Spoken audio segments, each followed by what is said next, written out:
आज हम उहुद पहाड़ और वहीं पर 625 ईस्वी में जो उहुद की मशहूर लड़ाई हुई उस पर थोड़ी गहराई से बात करेंगे। हमारे पास जो जानकारी है, देखिए हमारा मकसद सिर्फ एक कहानी सुनाना नहीं है, बल्कि हम ये समझना चाहते हैं कि इस वाकये से, इस स्रोत से हमें इतिहास, रणनीति और शायद आस्था के बारे में क्या अहम सबक मिलते हैं। ये उहुद पहाड़ पता है मदीना में मस्जिद नबवी से बस कोई 5 किलोमीटर उत्तर में है। लाल भूरे रंग की चट्टानें हैं इसकी और फैला हुआ है करीब 7 किलोमीटर तक। तो चलिए शुरू करते हैं इसकी पड़ताल। जी बिल्कुल। ये लड़ाई बद्र की लड़ाई के ठीक 1 साल बाद हुई। 624 में बद्र में मुसलमानों को जो जीत मिली थी उसने मक्का के कुरैश को हिला कर रख दिया था। वो उस वक्त इस्लाम के सबसे बड़े मुखालिफ थे और वो बदला लेने पर तुले हुए थे, और मदीना में इस्लाम का जो असर बढ़ रहा था उसे भी रोकना चाहते थे। और जहां तक फौजी ताकत का सवाल है, उसमें तो जमीन आसमान का फर्क था, है ना। स्रोत में जिक्र है कि अबू सुफियान के साथ कुरैश के कोई 3000 सिपाही थे और घोड़े भी थे उनके पास शायद 200। हाँ, 200 घोड़े थे, जबकि पैगंबर मोहम्मद सल्लल्लाहु अलैहि वसल्लम के साथ मुसलमान मुश्किल से 700 थे, और घोड़े तो बहुत ही कामना के बराबर थे। इतना बड़ा फर्क? जी, लेकिन जैसा हम जानते हैं, जंग सिर्फ गिनती से नहीं जीती जाती, रणनीति अहम होती है। तो मुसलमानों ने क्या किया? उन्होंने उहुद पहाड़ को अपनी पीठ की तरफ रखा, एक डिफेंसिव पोजीशन ली। और सबसे अहम बात, पैगंबर सल्लल्लाहु अलैहि वसल्लम ने 50 तीरंदाजों की एक टुकड़ी को पास की एक पहाड़ी पर, जिसे जबल अल रुमा कहते हैं, तैनात किया। और उन्हें हिदायत बहुत सख्त थी। सही, मुझे याद है स्रोत में जोर दिया गया इस बात पर कि चाहे कुछ भी हो जाए अपनी जगह नहीं छोड़नी, जीत हो या हार। बिल्कुल बिल्कुल सही, हुक्म साफ था, जगह मत छोड़ना। और देखिए, शुरू में ये प्लान काम भी किया। मुसलमानों ने कुरैश को पीछे धकेलना शुरू कर दिया, उन्हें शिकस्त होने लगी थी। लेकिन यहीं पर चीजें बदल गईं। जीत इतनी करीब देखकर उन तीरंदाजों ने से बहुत से लोग वो पैगंबर सल्लल्लाहु अलैहि वसल्लम का हुक्म भूल गए।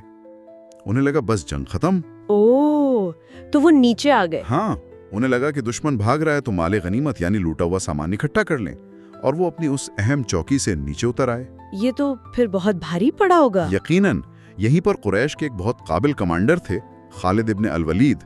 वो उस वक्त मुसलमान नहीं थे। उन्होंने फौरन ये खाली जगह देख ली और बस उन्होंने अपने घुड़सवारों को लेकर तेजी से घूमकर पीछे से हमला बोल दिया। अब तीरंदाज तो थे नहीं वहां हिफाजत के लिए, तो मुसलमानों की लाइन टूट गई और वो अचानक से 2 तरफ से घिर गए।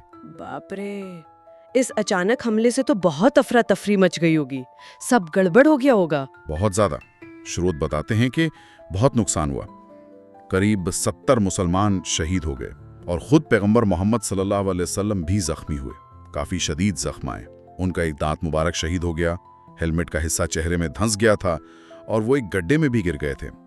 हालात इतने बुरे हो गए कि मैदान में ये खबर फैल गई कि वो शहीद हो गए हैं। अल्लाह, इससे तो मुसलमानों के हौसले और टूट गए होंगे।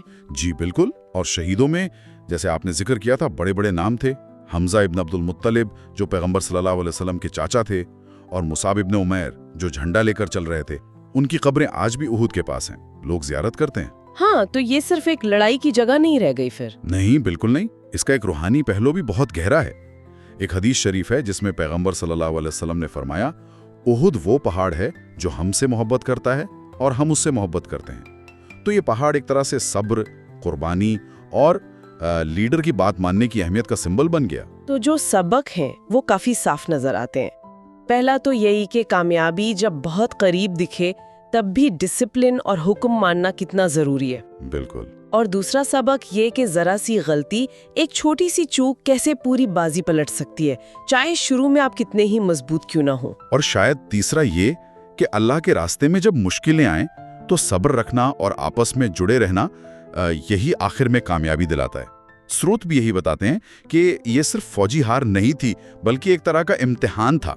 जी, जिसने आगे के लिए मुसलमानों को और पक्का किया। तो अगर हम समेटे बात को, उहुद की लड़ाई सिर्फ हार जीत का किस्सा नहीं है।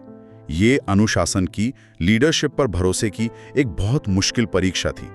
कैसे शुरू की कामयाबी के बाद एक गलती ने सब कुछ बदल दिया। और आज भी, जैसा आपने कहा, उहुद पहाड़ मदीना जाने वालों के लिए एक बहुत अहम जगह है।